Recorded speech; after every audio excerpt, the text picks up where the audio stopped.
Welcome back to another episode of Bucks Latest presented by Fan Arch. As always, I'm your host, Dean Simon, and before we get into everything, please make sure to leave a like, leave a comment down below, and subscribe. We are still on the road to 2,000 subs, so if that's a journey that you feel compelled to join, please consider pressing that big red subscribe button down below and turn on those post notifications so you don't miss out on future Milwaukee Bucks updates. Almost did that whole thing in one breath, was going to be very impressed by myself. But who I'm not very impressed with, great transition, are the Milwaukee Bucks, who have now dropped their fifth consecutive game, and we might as well pencil in the next victory for whenever Giannis comes back, or at least the next potential victory, because it's just not looking good to this point. And this matchup against the Portland Trailblazers proved that. Just from the outset, it was just another classic. How many free throws are we going to let these guys shoot? How many free throws are we not going to shoot? How many threes are we going to surrender on a fantastic percentage? How many rebounds and second chance points are we going to surrender as well? It seemed like a lot of different problems kind of reared their head. So, we'll just get right into it. First off, Ryan Rollins had his least efficient game by a long shot in this one, and it's really not any, like, I'm not meaning to throw shade at Ryan Rollins for any kind of reason at all, because he was cloaked by Tumani Kamara the entire game, an all defensive first team caliber player. And he just didn't, he was in a sure pocket essentially the entire game. So Ryan Rollins didn't really have many other options, and he was able to get some switches a fair amount of times. And he was able to kind of try to work on the Denny of Diaz and Jeremy Grants, but it was really Tumani Kamara. Caleb Love did a pretty good job defensively, I feel like, against Ryan Rollins. And then Chris Murray came in, and he's also, a guy that he's a little bit bigger, but he can move pretty well. City Sissoko as well. There were just plenty of guys that felt like the perfect matchup for a guy like Ryan Rollins, and it seemed as though all of these guys had their part in pulling out this win for the Trailblazers and holding the Bucks back from doing anything of note. Specifically, Donovan Clingan against Miles Turner put up. Did he have a double double in this one? I'm pretty sure that is what he finished with. Yeah, 14, 11, and 4 assists, a steal, a block, only one turnover, and only one foul. 5 of 8 from the field, knocked down 2 of his 4 threes. Just completely stretched out the floor for, against Miles Turner, and allowed for Denny Avdia to get his driving lanes towards the rim. Speaking of Denny Avdia, very quickly, of course, he's blossoming into an all NBA caliber superstar right before our eyes. But through the first quarter of this game, I felt as though, of course, it was just a 5-point game at the end of the first quarter. I was thinking, man, Ryan Rollins and the kind of combination of like Kyle Kuzma and Ryan Rollins, I feel like they're doing a great job of containing Denny Avdia right now. It feels like he's not really able to make any kind of impact. But then, of course, was it the second quarter? I believe it was the second quarter that he scored 15 of his 22 in that one quarter and missed like one shot, and then it was just, oh well, that was fun while it lasted. It's how it feels going against Denny Avdia, because he's basically impossible to guard, because he keeps trying to create this contact that, he's kind of lowering the shoulder into guys like Kyle Kuzma. He's trying to create all this contact and draw fouls, and it's hard to defend against. He's like a Luka type player in that sense specifically, where he's very adept to put a shoulder into you and then kind of flail back like he's the one being fouled in that moment. Aside from the obvious guys, the Denny of Diaz, the Donovan Klingons, Tumani Kamaras, Jeremy Grant shot more free throws than the entire Milwaukee Bucks team. Yes, he knocked down 16 of his 19 free throw attempts on the night, and the Bucks were 14 of 18 on theirs. In total, the Trailblazers knocked down 25 of 33 attempts from the charity stripe. The rebound battle was, of course, won by the Portland Trailblazers, and as you could have figured, with guys like Donovan Clingan and Kamara and Denny Avdia also making an impact. But maybe I feel like the kind of unsung hero for the Blazers in this game was Robert Williams. He was absolutely fantastic defending around the basket, blocking floaters, blocking step back Ryan Rollins three, or just pull up Ryan Rollins threes.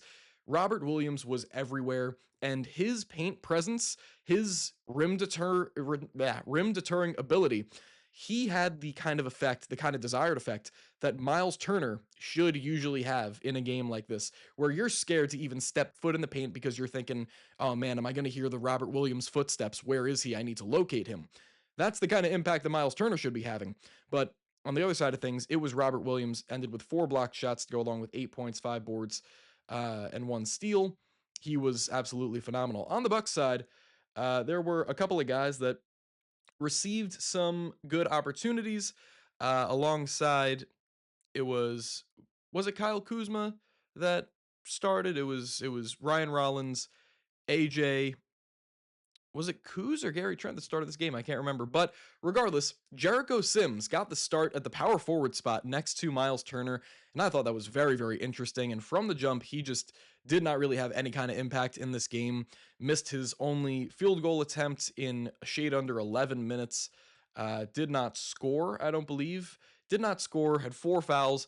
But maybe the most surprising stat is the 1 rebound in 11 minutes on the floor. And especially with him starting, you would have to imagine that he's out there for specific reasons, if not to be somewhat of an enforcer down low, to maybe try and grab a board.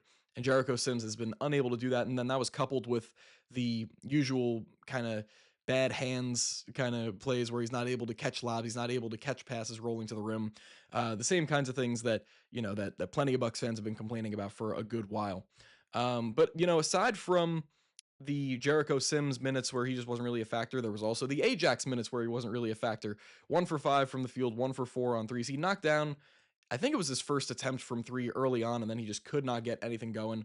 One thing I forgot to say about Jericho Sims is that while his passing didn't lead to many assists, I feel like he was making some good kind of connective passes, like, for hockey assist type of plays.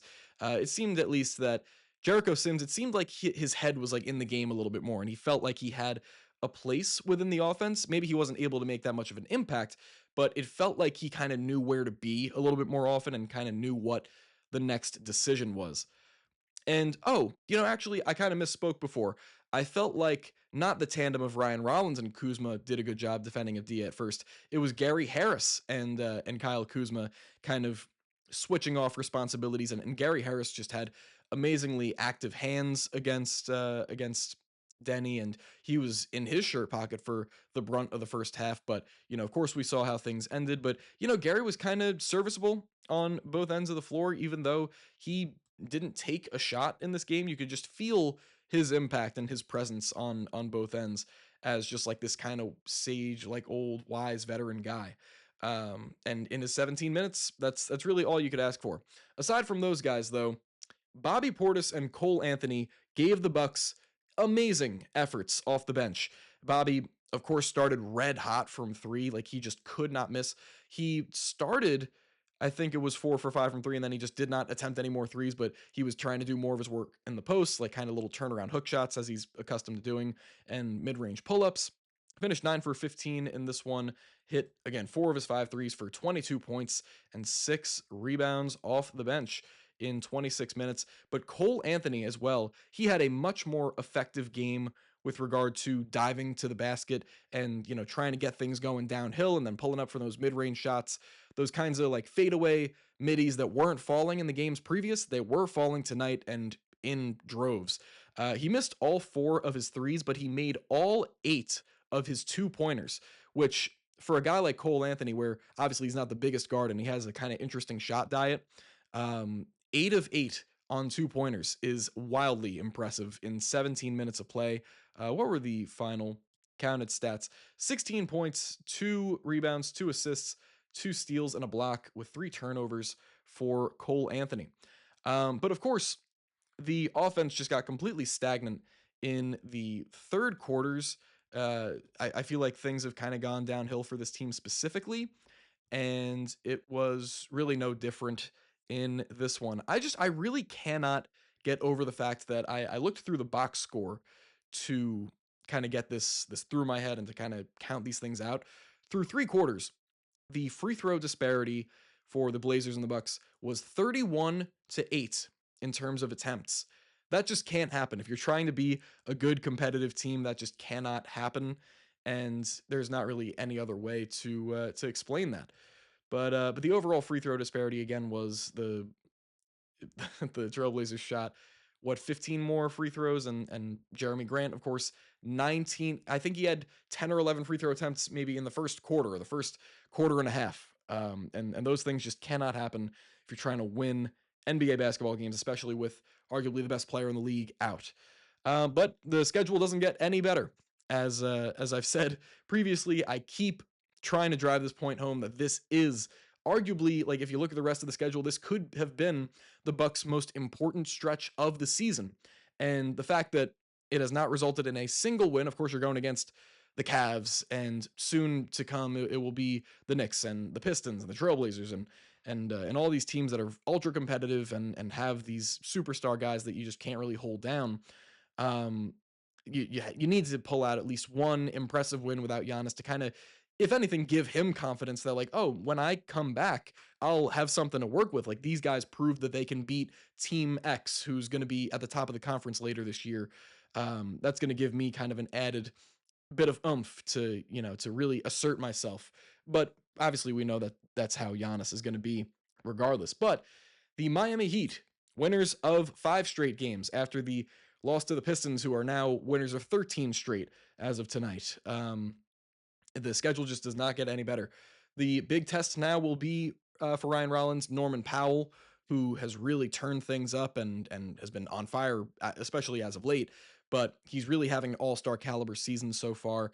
And the Miami Heat, who have just completely reworked their offensive system, where they have completely abandoned screens. It's just drive and kick, drive and kick. We're going to drive, and then someone's going to fill in the space where that guy is driving, and we're all just going to kind of rotate along the court with the ball. It's going to be a very, very hard offense to stop, especially for the guys like AJ Green and Gary Trent Jr., who have just consistently been blown past uh, throughout this year. And of course, this happens in this game as well against the Trailblazers. AJ Green could not handle Denny Avdia or Jeremy Grant, who he was kind of matched up with Jeremy Grant for plenty of this game, and he just could not hold him. So yeah, um, Miami Heat coming up, and it's going to be a tough one, but I'm excited to see how things go.